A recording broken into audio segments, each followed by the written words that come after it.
Muy buenas tardes o muy buenas noches donde se encuentre usted. Aquí en la Ciudad de México está muy oscuro. Hace todavía unos minutos estaba cayendo aquí en esta zona de la ciudad un aguacero de pronóstico reservado y tengo entendido que también en la parte del centro histórico, específicamente en la Plaza de la Constitución, estaba cayendo también, las imágenes así lo dejan ver, un fuerte aguacero y la gente pues yéndose de la Plaza de la Constitución a tratar de guarecerse de ese aguacero. ¿Qué va a pasar de aquí a las 11 de la noche, que es el momento en que se da el grito? No lo sé, pero no habla ahí el pronóstico, my love, de no hay agua hasta las Pues 2 hasta las 2 de la a mañana. las 2 de la mañana. Muy bien, entonces, muy bien. Poco es lo que puede agregarse en torno a esta fecha, el 15 de septiembre. La historia que nos han enseñado desde niños es que el cura Hidalgo, al verse descubierta la conspiración, Allende va desde Querétaro y le avisa y nos descubrieron, padre, pues a darle y a matar gachupines. Y parece que ahí hay varias versiones. Una que no fue a esa hora, otra que fue antes, pero el hecho es que la noche del 15 de septiembre es la noche del grito. Otra versión es que se instituyó esta fecha del 15 porque es el día en que nació el general Porfirio Díaz. El hecho es que al margen de cuándo nació don Porfirio o cuando el padre Hidalgo con un pendón con la imagen de la Virgen de Guadalupe invitó a los ahí reunidos, un grupo de indígenas y campesinos, los invitó a matar gachupines siendo que él era un gachupín, ¿eh? Aun cuando había la distinción entre los españoles peninsulares y los criollos. Creo que lo primero que valdría la pena este día es decir otra vez que los que estaban buscando la independencia de España no eran ni los campesinos ni los indígenas, eran los criollos españoles nacidos ya en la Nueva España. Entonces, eso de que los indígenas y los campesinos y la mentira que te eché es falso. Posteriormente, esto se convierte quizá en una especie de guerra civil de alcances relativamente limitados. Partamos de la base de que en el año 1810, pues las comunicaciones y la forma de desplazarse, pues era muy rudimentaria todavía, de tal manera, pues, que eran los criollos los que encabezaban esa rebelión o esa lucha por independizarse de la madre patria de España. Todos los grandes o los principales líderes de esta intentona, vamos a decirlo así, eran todos españoles o blancos, como gusten ustedes. La diferencia es que habían nacido en México y por lo tanto en la escala socioeconómica estaban un escalón abajo de los españoles peninsulares. Estos últimos acaparaban los mejores trabajos, las mejores posiciones y por supuesto los mejores ingresos y algunos privilegios propios como consecuencia de haber nacido en Europa o en el territorio de España, que no era España todavía, ¿no? Entonces, cuando llegan decimos los españoles, pero en realidad quien había patrocinado esa expedición era el reino de Castilla. Pero bueno, así son las cosas.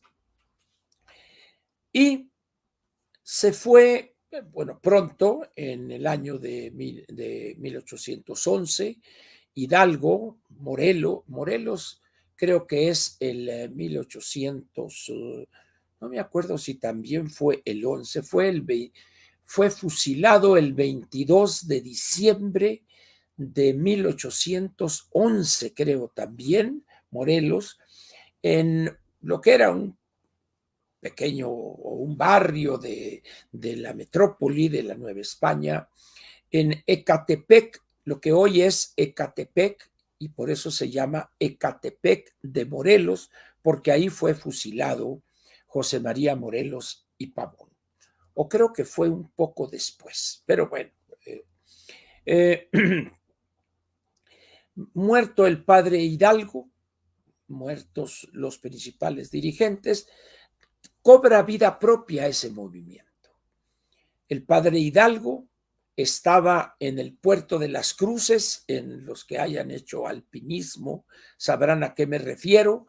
Están los dos volcanes, el Iztaccíhuatl y el Popocatépetl, y en ese paso, viniendo de Puebla, es Las Cruces, es ese paso, y pues la historia se dice fácilmente, es que ahí cometió un error estratégico en no haber invadido o llegado a tomar la capital de la Nueva España.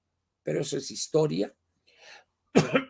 El hecho es que esa lucha se corona o se ve consumada el 27 de septiembre de 1821, cuando el ejército trigarante entra a la Ciudad de México, encabezado este ejército de las tres garantías por don Agustín de Iturbide, un militar realista que había tenido un acuerdo, había encontrado un acuerdo, así lo podríamos llamar, con Vicente Guerrero, y prácticamente ahí se escribe la historia. Se consuma la independencia, participó el alto clero, incluso hay una cosa que se llama el Pacto de la Profesa, en el templo que está en las calles de Madero e Isabel la Católica, es el templo así se llama de la Profesa,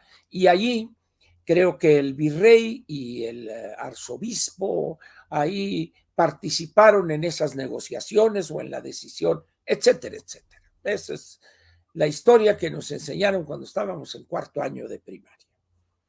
Eso creo que es la esencia muy apretada y por eso no diré más.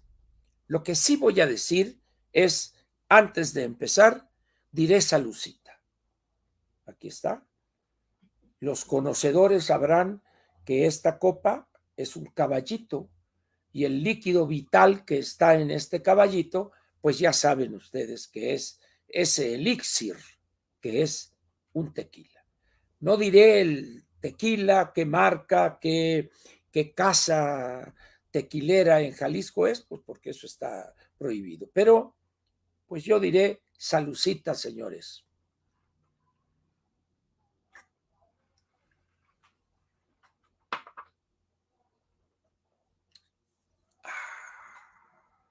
No, hombre, qué bárbaro. Muy bien. Voy a tocar ahora un tema. Ahorita veremos algunos de sus comentarios, pero quiero situar o generar un contexto para entender esto de la independencia de México. No olvidemos que esto se consuma la independencia hace 202 años. Este 27 de septiembre, en 12 días, se conmemoraría el segundo el bicentenario más 2 años de la consumación de la independencia, el aniversario 202. Muy bien. En aquellos años, e incluso durante buena parte del siglo XIX, hablar de la independencia de un país era un concepto muy claro, porque todavía existían en el mundo las viejas potencias o los imperios coloniales. A nosotros nos tocó pues la mala suerte, si gustan ustedes, o la desgracia, dirán otros, de ser conquistados, colonizados, invadidos, como gusten. Ya ve ahora la corrección política, como no quieren decir la conquista, ¿verdad? Pero creo que a instancias de la esposa del presidente, la doctora, profesora, investigadora y todo lo que termine en hora, Beatriz Gutiérrez Müller. Eran las, pues no voy a decir potencias, porque tampoco es lo correcto.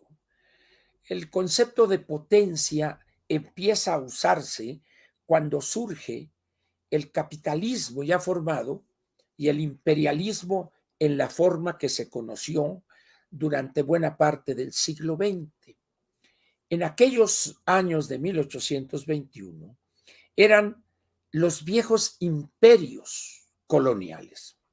En aquellos años, una conquista se traducía en ocupación del territorio. Llegaban fuerzas armadas, los ejércitos o personas armadas, e invadían un territorio y se posesionaban de ese territorio. Esa era la forma de dominar los imperios que estaban en Europa. Había ya en el lejano oriente el imperio chino, el japonés, pero esos no nos tocaron, es decir, no nos invadieron a nosotros. Entonces, cuando se habla pues de independencia, se habla de las colonias en el nuevo continente, en América, que se habían rebelado para obtener cierta autonomía de la metrópoli española, aun cuando había una colonia, que hoy es Brasil, de Portugal.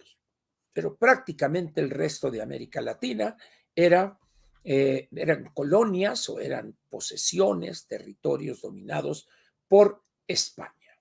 Muy bien.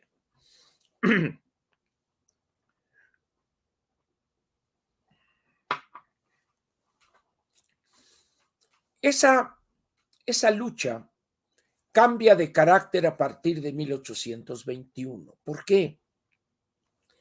Si bien desde el punto de vista del calendario, la independencia se consuma y hay un acuerdo, hay algo firmado, el virrey pues tiene que entregar y se acabó el corrido, don virrey, y pélele usted, creo que era el virrey Juan O'Donojú, era el que fue el último virrey, y empieza un largo periodo de enfrentamientos entre mexicanos, vamos a ponerlo de esa manera, donde por un lado estaban todavía algunos españoles peninsulares que se habían quedado y que controlaban las principales actividades económicas. Por otro lado estaban los criollos que habían ganado cierta relevancia como consecuencia de haber eliminado la presencia de la metrópoli española.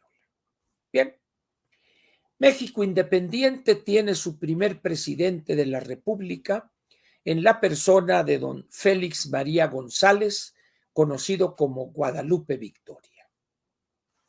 Bien.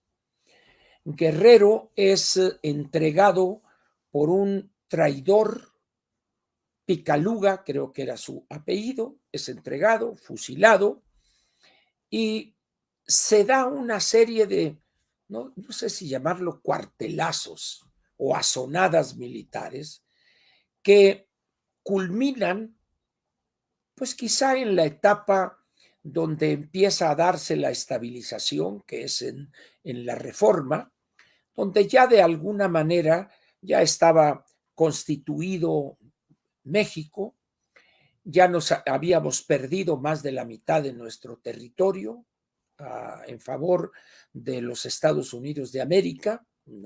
Primero una guerra, la guerra contra Texas, los desfiguros del señor Santana, etcétera, etcétera. Pero cuando llega el periodo de la Reforma, ahí las cosas empiezan, vamos a decir, a institucionalizarse. Ya hay una Cámara de Diputados, ya hay Congreso, luego hay un Senado, pero luego se elimina y luego se vuelve a poner, etcétera.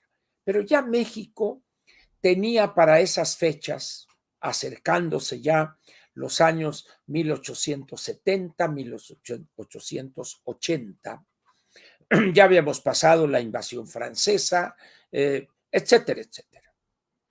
Y en el mundo había habido una transformación muy interesante.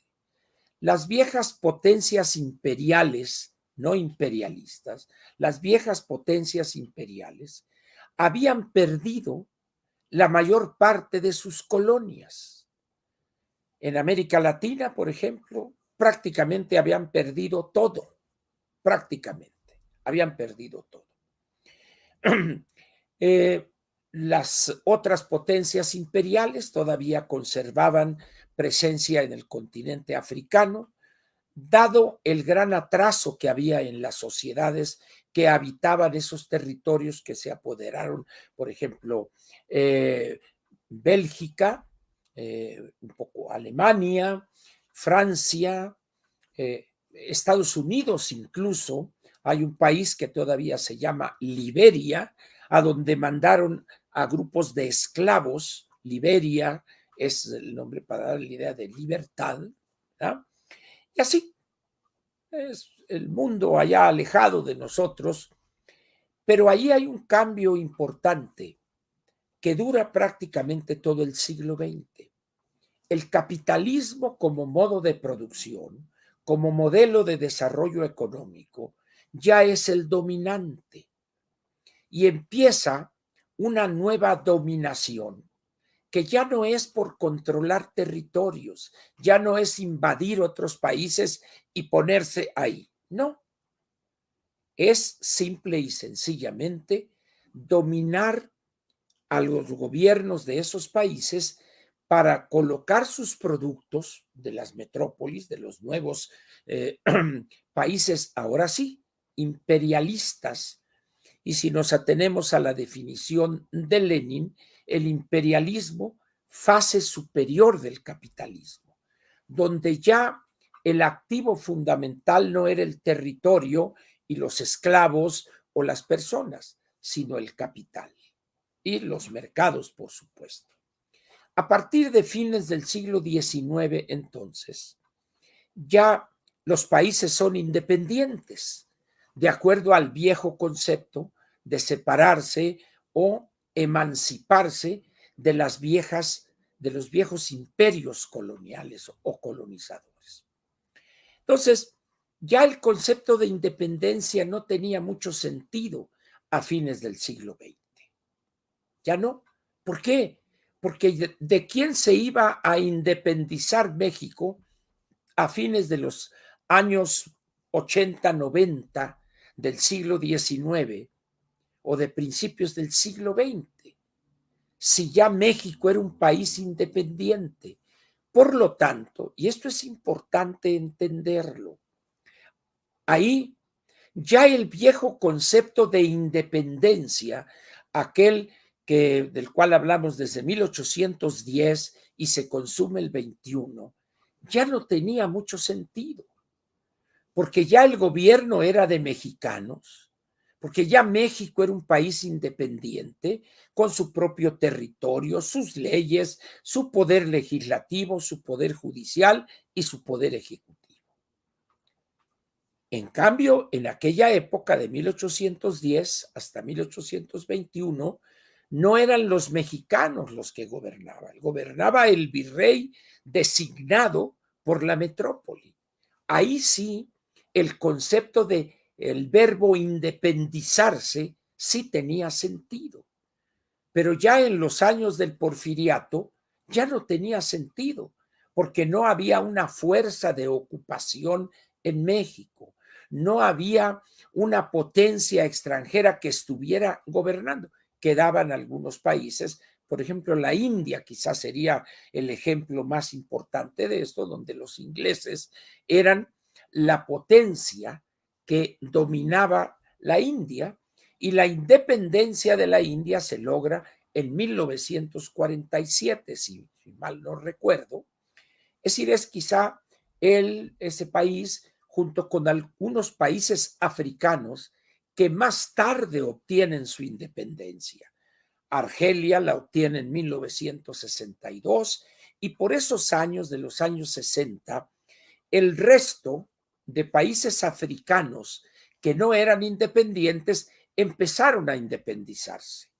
El Congo belga, Ghana, etcétera, etcétera.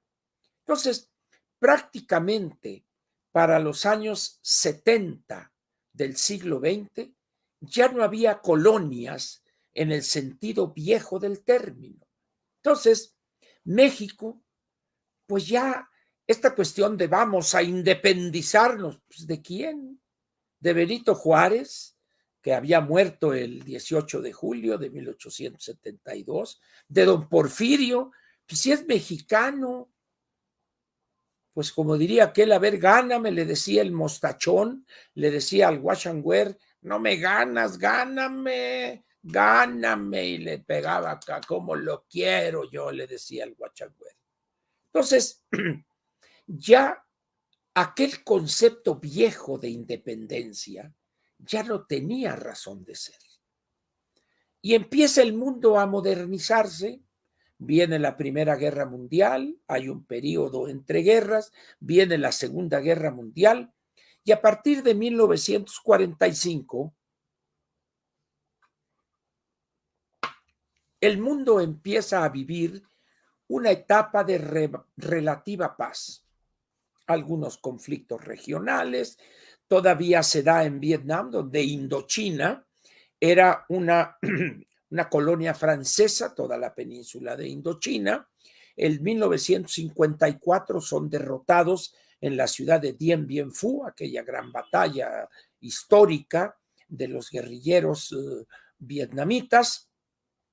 De tal manera, pues, que para los años 60 o 70 del siglo XX, el mundo había cambiado radicalmente. Para todo fin práctico podemos decir que ya no había colonias en el viejo concepto del siglo XIX. Si ya no había colonias, pues entonces hablar de luchas independentistas, pues por allá quedaba una que otra, un enclave por allá, pero prácticamente ya no había colonias. Por eso es muy importante entender que ese viejo concepto de la independencia que se inició, comenzó en 1810, la noche del 15 de septiembre, ya se había consumado. Ya los mexicanos nos desgobernábamos, por decirlo de manera más clara, nosotros mismos. Muy bien. El mundo, decía, empieza a modernizarse. El capitalismo ya era la fuerza dominante como modelo económico en el mundo avanzado, Europa Occidental, Estados Unidos, Canadá, etcétera. Pero en México seguíamos en un gran atraso.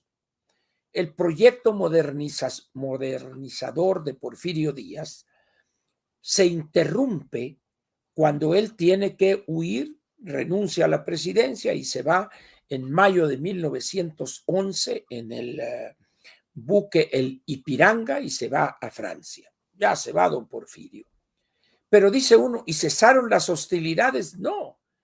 Ahí es donde empezó verdaderamente no una revolución, sino más bien una guerra civil entre mexicanos. Facciones que apenas empezaban a manifestarse en contra de don Porfirio y su ejército, y don Porfirio dice, yo no quiero esto, etcétera, y se pela. Y entonces surgen las fracciones o las facciones, los sonorenses, Plutarco Elías Calles, Álvaro Obregón, Benjamín Gil, de la Huerta, etcétera. Luego, por otro lado, Pancho Villa, por otro lado, Zapata, el Ejército del Sur, etcétera, y empiezan los trancazos. Madero, un hombre que gana las elecciones, él y el vicepresidente José María Pino Suárez, y en febrero de 1913, en la decena trágica, lo asesinan por orden de Victoriano Huerta, un traidor, un general traidor, No olviden, el ejército mexicano tiene páginas negras en la historia de México. Páginas negras. Es decir, ya ve que dicen el México, el pueblo uniformado y unas. El, el ejército mexicano tiene páginas negras, tiene traiciones, asesinatos de gobernantes, golpes de Estado. Huerta era general durante el porfiriato. Es decir, y se llevan y sacan del palacio a Madero y Pino Suárez y los asesinan en la puerta del patio de Lecumberri. Ahí hay una placa, ahí en la gran pared, que era la entrada al campo deportivo de Lecumberri. Aquí tal día fueron asesinados José María Pino Suárez y el presidente Francisco I. Madero. Entonces, a partir de ahí, digo, pues, empieza a recrudecerse la lucha entre las facciones. Y luego sigue Carranza, ¿verdad? Y de repente él pone a un candidato para suceder lo que no gustó al grupo sonorense y vámonos y agarra rumbo para Veracruz y en Tlaxcalaltongo, ahí en la madrugada lo asesinan en la tienda de campaña donde estaba dormido y ahí está la historia. El comandante, el que comandaba esa partida militar que asesinó a Carranza era ni más ni menos que un capitán llamado Lázaro Cárdenas del Río. Él fue el que comandaba a esos soldados. Muy bien. Eso se da en 1919, si bien recuerdo. Todavía hay escaramuzas, pero a partir de la elección de 1920 empieza el país a entrar en una etapa de cierta institucionalización. Es elegido presidente el general Obregón de 1920 al 24, le entrega la estafeta a Plutarco Elías Calles del 24 al 28 y le entró el aire a mi general Obregón y quiso reelegirse. A sus contrapaches en el Congreso les ordena cambiar la Constitución, se presenta a la reelección después de un periodo que pasó fuera del gobierno, gana la elección y en el parque o en el restaurante de La Bombilla y en el sur de la Ciudad de México, en lo que hoy es Delegación Álvaro Obregón, y en ese banquete celebrando el triunfo, ahí lo matan, lo asesinan. Y en ese momento hay un presidente interino, muy bien, empieza, y entonces es cuando en 1929 el jefe máximo, que era don Plutarco Elías Calles, pronunció aquel discurso de que ya había llegado la hora de pasar de la etapa de los caudillos a la etapa de las instituciones.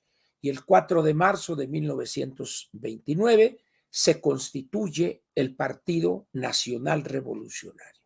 Y ahí todo adentro, aquí podemos hacer lo que sea, pero hacia afuera, mucha civilidad. Muy bien.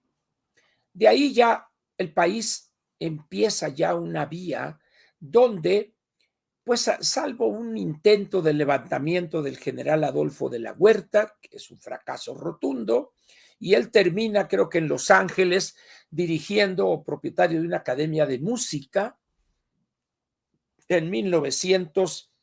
Creo que 35 o 36, el general Saturnino Cedillo en San Luis Potosí, y también le dan 2, 3 cachetadas y una nalgada y ya lo calmaron.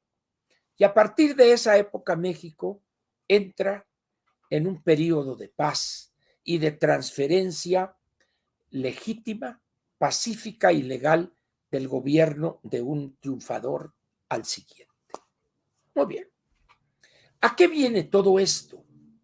Que en este periodo, a partir quizá de los años de la posguerra, de la Segunda Guerra Mundial, el mundo empieza a cambiar profundamente como consecuencia de los reacomodos en la Segunda Guerra Mundial. En la Segunda Guerra Mundial, los países que se enfrentan, excepción hecha de la URSS, de la Unión Soviética, eran todos países capitalistas. En el caso del Japón, un país con una actitud un tanto feudal, su emperador allá con la divinidad, pero eso los dejamos allá como una especie de anomalía, pues, muy bien. Pero el resto del mundo libre, como se dijo en aquel entonces, eran países capitalistas o países con una democracia, entre comillas, como era el caso de México, pero donde había una fuerte presencia autoritaria. Y llegan los años 50, 60, 70 y 80 y el mundo empieza a adoptar un modelo de desarrollo de economías abiertas. Y ya para ese entonces, en los años 70 u 80, ya el mundo se había convertido en un espacio interdependiente. Ya para los años 70, 80, ya existía el mercado común europeo, que deviene posteriormente en la Unión Europea.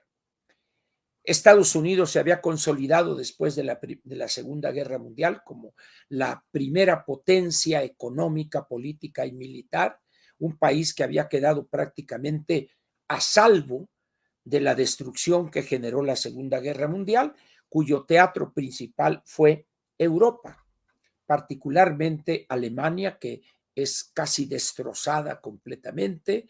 Hay otros países que sufren también un gran daño, los países que luego constituyeron el bloque de Europa Oriental. Pero ahí entra la parte importante frente a aquel viejo concepto de la independencia, que ya en los años 70, 80, ya no se habla de independencia en el viejo sentido del concepto, sino que ya se empieza a hablar de inserción en la globalidad, de comercio internacional, el GATT, General Agreement on Tariffs and Trade, Acuerdo General de Aranceles y Comercio, que se había creado después de la Segunda Guerra Mundial. Ya se había creado el Banco Mundial, se había creado el Fondo Monetario Internacional, las Naciones Unidas y una serie de organizaciones dentro de la Organización de las Naciones Unidas. La UNESCO, la UNICEF, la Organización Mundial de la Salud, etcétera, etcétera. Entonces, el mundo, el planeta, ya en los años 70, 80, ya no se parece a aquel de los años 20 del siglo XIX. Y los gobiernos ya no, en esos países, ya no luchaban por independizarse de una metrópoli porque ya eran independientes. Y ustedes dirán, bueno, entonces, ¿qué pasó? Simple y sencillamente que dejamos el mundo de tener países dependientes a tener países interdependientes. México y Estados Unidos es un buen ejemplo de eso. En primer lugar, los Estados Unidos no están interesados en invadir a México y poner su ejército y dominar México, no. Lo que los Estados Unidos lo que quieren es intercambiar mercancías, traer capital, construir fábricas, aprovechar la mano de obra barata, recursos naturales, etcétera. Entonces el mundo se vuelve interdependiente. Por eso cuando surgen loquitos trasnochados como López Obrador, y es que la independencia, señores, actualicemos nuestra forma de ver el mundo. Hoy hay globalidad, es decir, los países participan en los mercados globales. ¿Qué es un mercado global? Es aquel conjunto de operaciones que se realizan en varios países a la vez. Por ejemplo, el mercado global del automóvil o el mercado global de la industria electrónica. ¿Qué significa eso? Que prácticamente en todos los países en el planeta se vende la televisión, la pantalla Sony, la pantalla Samsung, la pantalla LG, la pantalla Huawei o lo que sea. Es decir, estamos entonces ante mercados ya no concentrados en un solo país, sino concentrados en todo el planeta. Esa es la globalidad.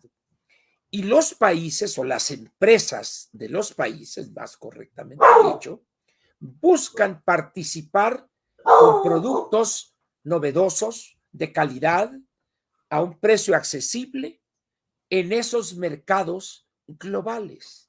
Y exportan así a Estados Unidos, a Canadá, a Europa, a China. Y China hace lo mismo, Japón, etcétera. Entonces, hoy hablar de independencia, es que necesitamos los mexicanos ser independientes, ese es un juicio que sería válido allá por el año 1811, 12, 13, pero hoy ya no. Entonces, cuando tenemos un gobierno como este, que está anclado en el antepasado, hace toda esta faramaya de que la independencia y nuestros pueblos, eso ya desapareció de la faz de la tierra. Por eso es importante que entendamos que hemos pasado de países dependientes de una potencia imperial, que eran los viejos imperios, a un paso intermedio que es el capitalismo, donde metrópolis capitalistas exportan sus capitales, exportan sus empresas. Recuerden ustedes que en los años 60 y 70 se habló de las empresas transnacionales, se decía. Todavía ahí era el concepto del imperialismo, pues de la fase superior del capitalismo. Pero hoy, cuando ustedes tienen una empresa coreana, por ejemplo, Huawei, Kia, Samsung, pero resulta que Samsung o Kia tiene fábricas en muchos países y el automóvil o la pantalla que producen la mandan a otros países. Es decir, ya los mercados son interdependientes. El mercado de las pantallas planas en México depende de pantallas japonesas que las fabrican en Tijuana. En Estados Unidos se vende las pantallas LG, Samsung, que las fabrican unas en México, otras en Corea, otras en Japón. Es decir, ya esto es una mezcolanza propia de la globalidad y de la interdependencia de los países y más específicamente de las economías. Tomen ustedes el caso de los alimentos. De repente por ahí hay un loquito donde dice la autosuficiencia alimentaria. No es cierto, no existe. No hay un solo país que sea autosuficiente en lo que sus gobernados o sus nacionales comen o consumen. No existe, incluyendo a Corea del Norte. No existe eso. Pero ¿qué es lo que sí existe? Que México importa 17, 18 o ha llegado a importar 20 millones de toneladas de maíz transgénico amarillo para alimentar a los cerdos, a las gallinas ponedoras o al pollo de engorda, para proveer a los mexicanos de huevos para plato, de carne de pollo, de carne de cerdo, etcétera. Pero los norteamericanos nos compran 2,000 y tantos millones de dólares de tomates, por ejemplo, y nos compran cientos o miles, creo que son más de 1,000 millones de dólares de cervezas. Entonces, nosotros le vendemos a Estados Unidos esta y esta y estos alimentos, pero con eso le compramos esto y esto y esto y esto. De tal manera que la economía norteamericana y la nuestra son interdependientes. Y así sucede con muchos productos industrializados, así sucede con productos energéticos todavía, energía fósil. Exportamos a los Estados Unidos alrededor de 800,000 barriles de petróleo diarios, pero importamos gasolinas y diésel y también gas natural. Entonces, con esto, ¿qué les quiero decir antes de echarme otro tequilita? ¿Qué les quiero decir con esto? Que hoy sí debemos honrar a los héroes, recordarlos, etcétera, pero entender que nuestro país ya no es el de 1810. Nuestro país es el del tercer decenio del siglo XXI. Y así como tenemos debilidades porque necesitamos importar bienes y servicios de otros países, de otras economías, pero también somos un país poderoso porque un sector importante de la alimentación o una parte importante en Estados Unidos dependen de nuestros tomates, chiles jalapeños, berenjenas, ¿qué más? Melones, sandías, etcétera, etcétera. Pero también dependen de los cientos de miles de automóviles que aquí ensamblamos. En algunos casos traemos partes de China, de Corea o de algunos otros países donde hay fábricas de esas compañías autoparteras. Aquí las incorporamos, pero de Estados Unidos viene, por ejemplo, motores. Entonces lo instalamos, el motor, le ponemos las cosas que traemos de allá por acá y las que fabricamos en México. Y entonces anda una persona en Estados Unidos manejando un vehículo, un auto, y para que sea, vamos a decir, como parte del Tratado de Libre Comercio o de esa zona, el 60 y tantos por ciento de su valor, vamos a decir, del costo de producción tiene que ser de la región de Canadá, Estados Unidos y México. Pero el otro 30 y tantos por ciento son partes que vienen de otros países. Ahora, hay países que no tienen industria automotriz, países pequeños, Centroamérica, por ejemplo. Entonces ahí la Ford, la General Motors, la Chrysler, o creo que ahora se llama Stellantis o alguna cosa así, coches o carros que fabrican o ensamblan aquí en México, se los llevan a Centroamérica, por ejemplo, o a algunos países de América del Sur. Entonces, con todo esto, ¿qué les quiero decir? Que ya ese viejo concepto es que va a defender nuestra independencia. ¿Quién la está atacando? ¿Quién busca quitárnosla? Lo que quieren los otros países o las empresas de otros países es vender aquí en México, como nosotros queremos vender también en otros países. Uno de esos productos es el tequila.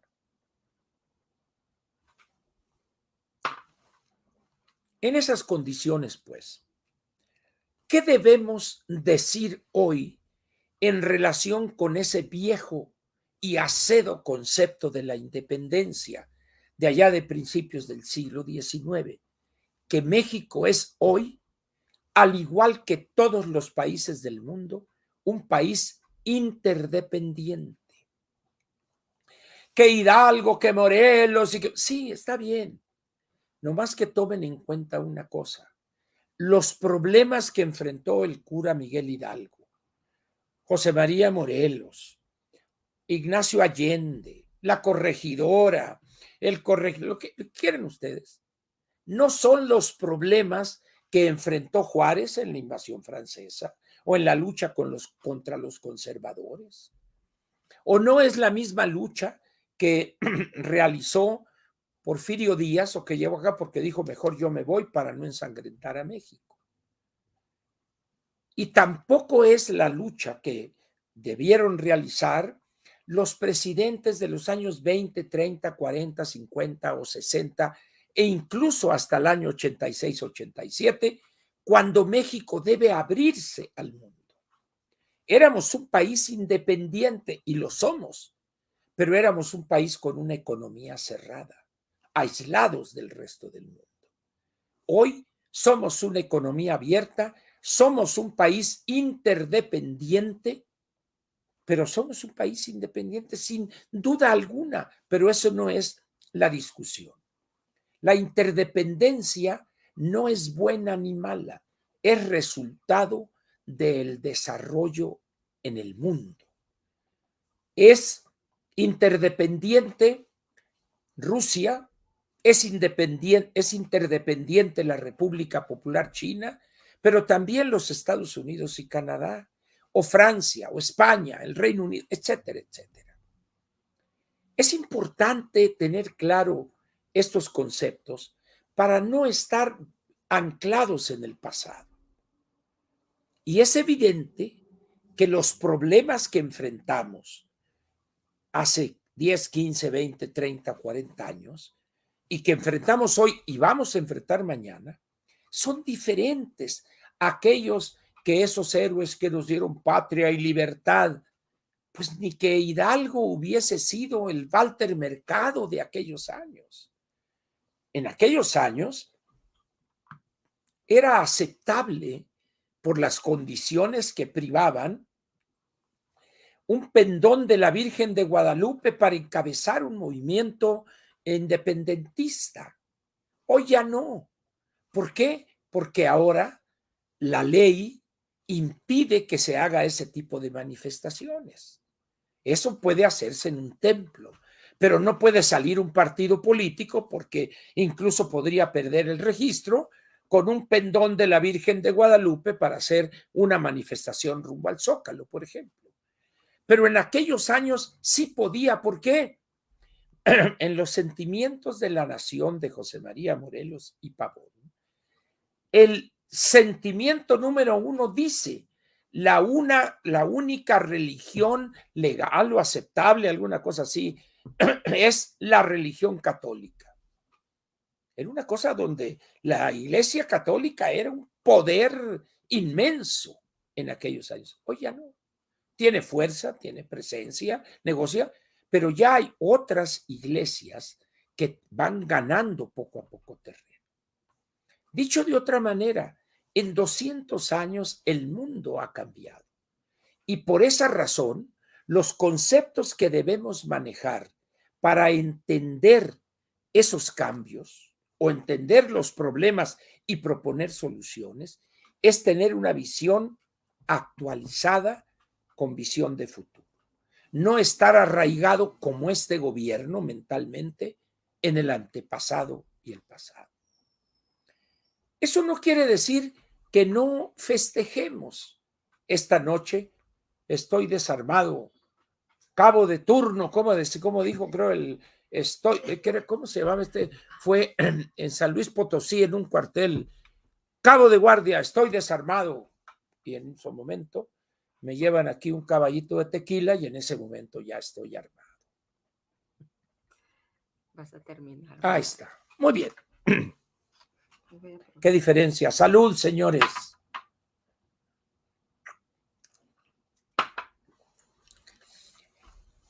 Todo esto que les he comentado hasta aquí tiene por único objeto convencerlos de que México ha cambiado, de que este México es otro, muy diferente al de aquel de hace 200 años. México hoy debe de voltear al futuro. Y si algún grupo, un partido político, un personaje, por muy popular y lo que sea, nos quiere vender el pasado y el antepasado como el mejor de los futuros, démosle la espalda. Hoy el problema o los problemas de este país están enfrente de nosotros, están en el futuro. Por eso hay que manejar a través del parabrisas, no del espejo retrovisor. Si ustedes van o viajan a otro país, pues no encuentran ustedes que en Estados Unidos digan, y como enseñó George Washington, dicen, ¿qué le pasa? Porque los Estados Unidos, como teorizó George Friedman. Es decir, es importante que Milton Friedman, que en las sociedades estemos actualizados en cuanto a los problemas. Esta democracia, este sistema de partidos que tenemos, hace 200 años era inconcebible, porque no había democracia en México. Hoy, si bien imperfecta, con errores, con una bola de caciques pueblerinos que quieren imponernos su voluntad, como es el caso del bulto, pero es un país democrático. con limitaciones, y vamos avanzando. Por eso les suplico que cuando quieran hablar de este país digan que somos un país interdependiente. Con Estados Unidos le enviamos el 83% de nuestras exportaciones. Las 2/3 partes de la inversión extranjera directa en México proviene de Estados Unidos. Entonces, esa es la realidad de este planeta en términos económicos. Esto es muy importante entenderlo para que no caigamos en esos juegos de que la reforma, esto, sí, fueron periodos históricos, pero hoy la parte más importante no es el de la independencia, la reforma, no, no, señores, lo más importante de este país está frente a nosotros, que tenemos que proveer de servicios de salud a decenas de millones de mexicanos que no tienen recursos suficientes para obtenerlos, esos servicios de salud. Tenemos que proporcionar educación pública de calidad a decenas de millones de niños y jóvenes que sus padres no tienen para pagar una escuela privada. Tenemos que manejar de una manera correcta el presupuesto y no dilapidarlo en proyectos estúpidos, en ocurrencias del gobernante. Y así sucesivamente. Hemos pagado un precio muy alto para llegar a donde estamos. Por esa razón, no debemos caer, pues, en estas argucias de estos demagogos, de estos caciques pueblerinos. Y hoy, un año más después de aquel grito de dolores, que así se le llama a eso que hizo don Miguel Hidalgo y Costilla, hoy nada le gustaría más a don Miguel Hidalgo, a Allende, a la Corregidora, a Basolo, a Aldama, etcétera, que viéramos nosotros al futuro, como ellos lo hicieron. Una de las características de todos esos héroes que nos dieron patria y libertad es que querían construir un mejor México para los mexicanos. Hagamos honor a eso.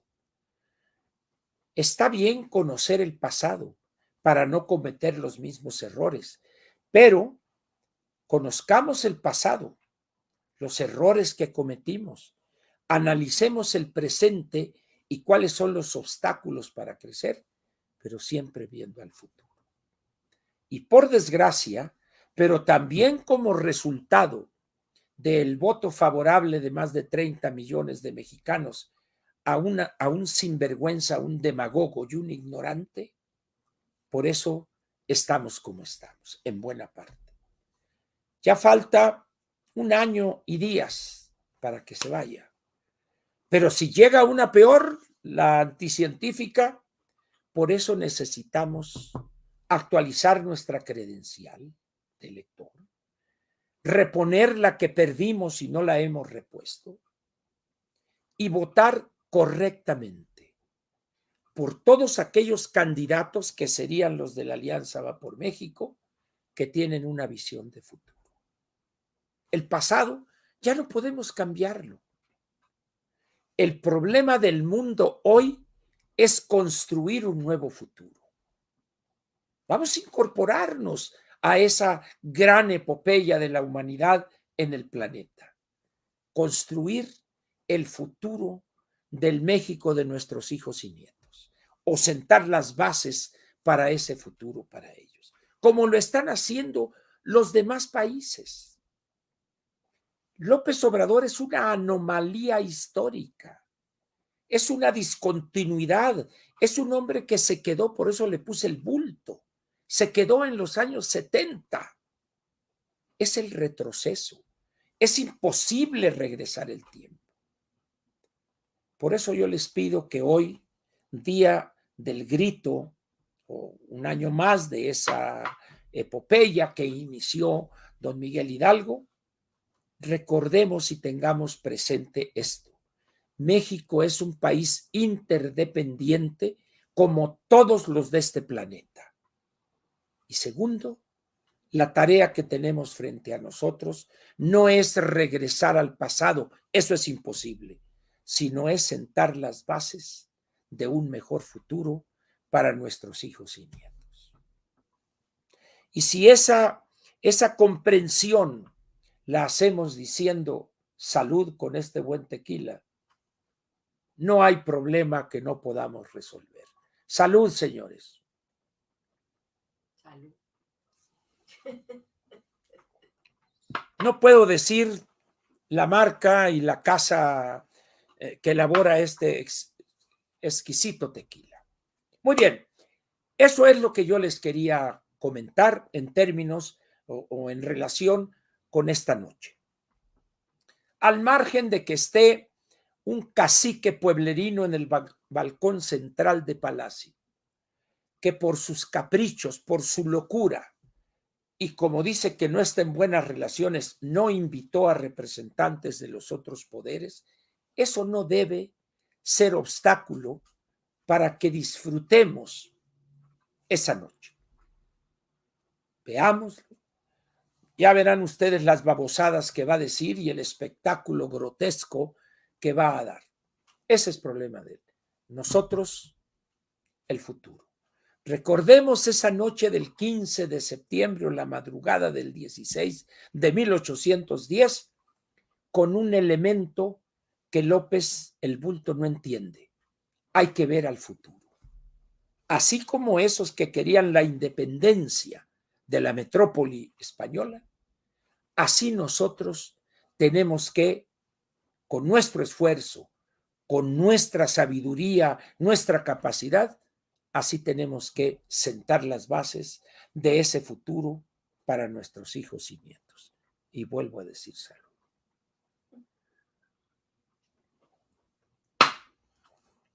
Aquí termina la parte editorial, vamos a ponerlo así, de Platica con Ángel correspondiente al 15 de septiembre del año 2023, cuando vamos a celebrar los 202 años del grito de Dolores que lo dio el padre Miguel Hidalgo y Costilla.